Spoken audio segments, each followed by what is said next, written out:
কিছুদিন আগে আমার ইউটিউব চ্যানেলে এক শর্ট ভিডিও আমি আপলোড করছিলাম যে কিভাবে আপনি ব্যালেন্স ট্রান্সফার করবেন। তো এখানে দেখুন অনেকেই কিন্তু কমেন্ট করছে যে রবি থেকে কিভাবে আমি গ্রামীণ ফোনে ট্রান্সফার করব, রবি থেকে কিভাবে আমি বাংলালিংকে ট্রান্সফার করব, অনেকেই কিন্তু এখানে কমেন্ট করছে। তো আসলে এটা নিয়ে কিন্তু না আজকে ভিডিওটা আমি তৈরি করছি। এই ভিডিওতে আমি খুব সহজেই আপনাদেরকে বুঝিয়ে দেবো যে কিভাবে আপনারা খুব সহজেই ব্যালেন্স ট্রান্সফারটা করবেন।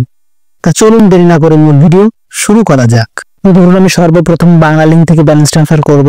তো বাংলালিংকে ব্যালেন্স ট্রান্সফার করার জন্য এই জন্য সর্বপ্রথম চলে যাবেন ডায়াল আইকনে, এরপর নিচে দেখুন কিপ্যাড, এখানে টাচ করব। এবার জাস্ট এখানে ডায়াল করব আমি *1000#। এটা ডায়াল করে জাস্ট কল করে দিব বাংলালিংক নম্বরে, যেহেতু আমি বাংলালিংকে ব্যালেন্স ট্রান্সফার করব। এখানে সর্বপ্রথম কাজ হবে আপনার বাংলালিংকের একটা ট্রান্সফার করার ক্ষেত্রে অবশ্যই একটা পিন নাম্বার দরকার হয়। যে পিন নাম্বারটা হয়তো আপনি জানেন না, সেক্ষেত্রে আপনি অবশ্যই 3 নম্বর ডায়াল করবেন। তুমি এখন 3 চাপতেছি এখানে, এরপর নিচে সেন্ডে টাচ করলাম। এরপর বলতেছে এখানে আপনার যে ভোটার আইডি কার্ড দিয়ে আপনি সিমটা কিনছেন, অর্থাৎ এই বাংলালিংকটা যদি আমার আইডি কার্ডে কেনা হয়, অবশ্যই আমার ভোটার আইডি কার্ডের যে লাস্টের যে 4টা সংখ্যা, সর্বশেষে যে 4টা সংখ্যা আছে সেই 4টা সংখ্যা কিন্তু এখানে বসাতে হবে। তো দেখুন আমি বসাই দিচ্ছি, এরপর সেন্ডে টাচ করলাম। তো দেখুন এখানে কিন্তু দেখাচ্ছে যে ইউর নিউ পিন ইজ 3705। এই পিনটা কিন্তু মাঝে মাঝে পরিবর্তন হয়, তো এই পিনটা আপনারা খাতায় লিখে রাখবেন বা মনে রাখলেও সমস্যা নাই, 3705। এরপর আমি আবারও ডায়াল করব *1000#, কল দিলাম বাংলালিংক। এবার কিন্তু আমি জাস্ট এখানে এক ডায়াল করে সেন্ডে টাচ করলাম। এবার হচ্ছে যে পিনটা একটু আগে আমি বের করলাম সেই পিনটা এখানে বসাতে হবে, এরপর সেন্ডে টাচ করব। এবার বলতেছে যে আপনি কোন নম্বরে ট্রান্সফার করবেন সেই নম্বরটা কিন্তু এখানে বসাতে হবে। তো ধরুন আমি এখানে একটা মোবাইল নাম্বার দিয়ে দিচ্ছি, সেন্ডে টাচ করলাম। এবার বলতেছে আপনি কয় টাকা ট্রান্সফার করবেন। তো এখানে সর্বনিম্ন 10 টাকা এবং সর্বোচ্চ 100 টাকা পর্যন্ত ট্রান্সফার করা যায়। ধরুন আমি 20 টাকা দিলাম, সেন্ডে টাচ করলাম।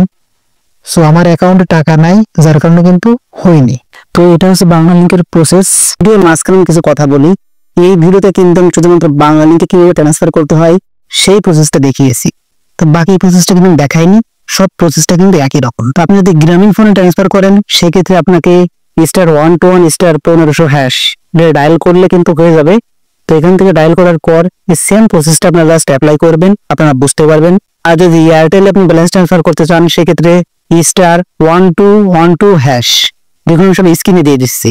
এটা জাস্ট ডায়াল করলে কিন্তু আপনি এয়ারটেল থেকে ট্রান্সফার করতে পারবেন।